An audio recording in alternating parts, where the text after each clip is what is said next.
Hi, this is Shamrondi from Providence Life Design, and I wanted to try to make a shorter version, a shorter video of a video of how our plans for our homes, how it is relevant to the way we get our children, our husbands, the cohabitants on board.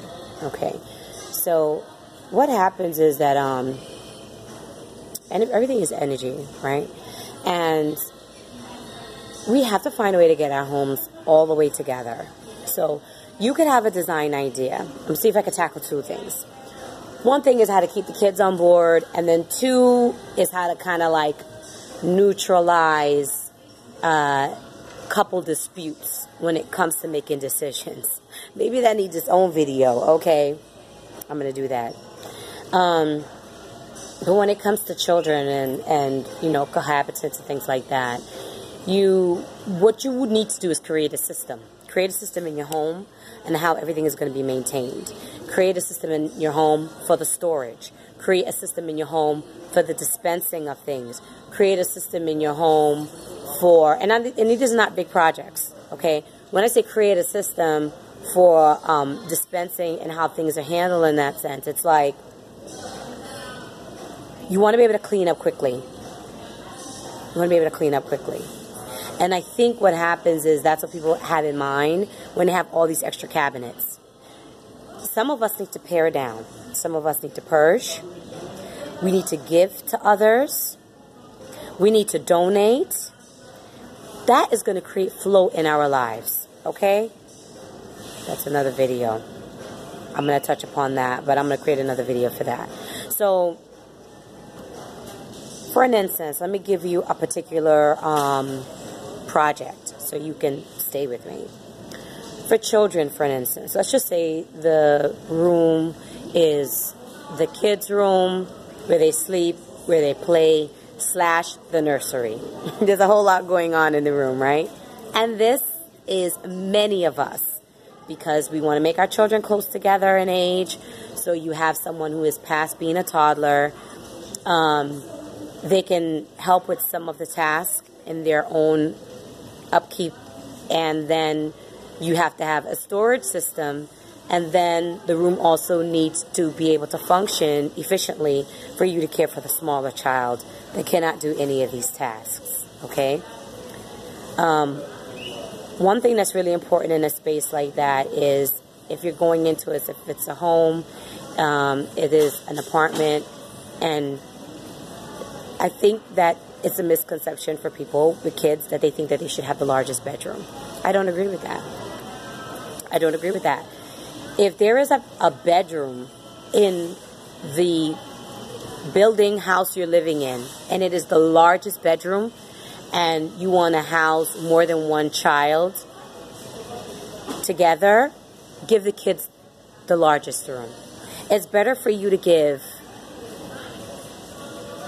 2, 3 same-sex children one large space than for you to have 2 children in one room and then another child in a makeshift room or in a smaller room. It's better for you to keep them all together.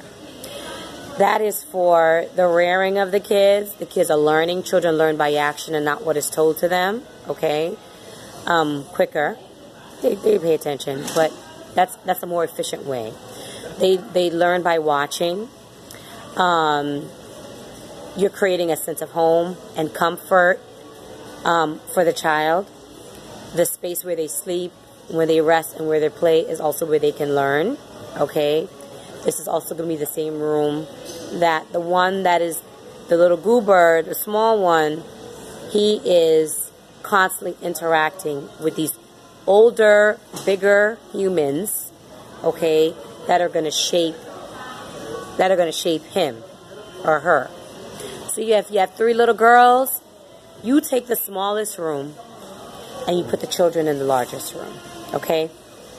As an adult, what do we need a large bedroom for? I don't understand why people think they need to put their kids in the smallest room and then talk about, well, they can move out and all, you know how correct way to address that. You know how, folk do, okay? Put your children in the largest room. As an adult, you just need a space for sleeping, for getting dressed, and for relationship nurturing. So that's where your children, if they want to come, they're not feeling one, they want to come and cuddle up with you. They want mommy, they want to come and get their little morning hug. Or the adult child wants to come and get their little morning hug, right?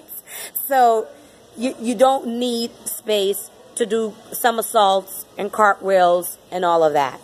If you want to get a little exercise in, you want to make sure you got at least a little walking space in the room so you can pop down and do a plank. So you can do a couple of squats and do your little morning stretches. As we get older, we got to stretch, right? We want our days to be great. Let's do all we can do for this wonderful, vehicle that our spirits are in, right? So, put the children in the largest room. If the space is, now I'm going to give you some numbers, okay? If the space is fairly still small, like 8 by 10, then you are looking to do a small scale changing table and a bunk bed, okay? If the space is greater than that, then yes, still do the bunk bed because the floor space is king, okay? My children don't use a bunk bed because my goobers are still goobers, they're still like pretty small, right? But they're low, and if they don't want to be together, they can be apart, okay? If you want to create more play space, the sleeping beds can be more together. They're on twins, right? They don't need... Listen, guys, if you grew up and you upset your parents for putting you to sleep on a twin-sized bed, that doesn't mean that your 3-year-old needs to sleep in a king. I think that is just so unnecessary. I try not to put a wrong, colloquial bad name on top of it, right? But it's ghetto. It's ghetto at the very least, okay? And if it prevents you from having to buy something brand new, then okay, you're saving the coin. I'm not mad at you. Okay? But, give children age-appropriate things, okay? So your crib mattress can go from the crib, can go to a convertible bed, and then they could go to a twin, all right? So the twin beds, they can be pulled apart if they need to be apart for sleeping comfort and for peace. And they can be pushed together if they want together time, if they want to kind of make a little camp, if they want to make a little comfortable space to watch their movies or whatever the case may be, right? But play space is important. Convertible playthings are good too. I think pop-up tents are amazing. They sell them. Everybody who sells online carries pop-up tents, okay? And a low table. So the low table, when I say low table, I'm speaking about something that's not going to be taller than, I'm speaking about something that's going to be somewhere around 2 feet or a few inches shorter in height. So your goober that is learning how to walk, pulling themselves up, the one who is a toddler, they can build masterpieces. This is a great play space. The child that is older, they can kneel down, use it, maybe put some floor pillows, okay?